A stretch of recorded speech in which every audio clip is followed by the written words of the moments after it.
नमस्तेऽस्तु भगवन् विश्वेश्वराय महादेवाय त्र्यम्बकाय त्रिपुरान्तकाय त्रिकाग्निकालाय कालाग्निरुद्राय नीलकण्ठाय मृत्युञ्जयाय सर्वेश्वराय सदाशिवाय श्रीमान् महादेवाय नमः।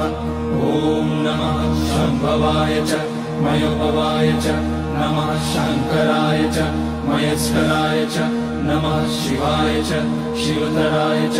ॐ त्र्यम्बकं यजामहे सुगन्धिं पुष्टिवर्धनम् उर्वारुकमिव बन्धनान् मृत्योर्मुक्ष्यमामृतात्।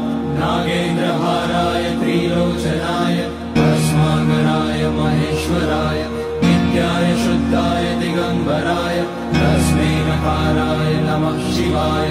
मन्दाकिनी सलिलचन्दन चर्चिताय नन्दीश्वर प्रमथनाथ महेश्वराय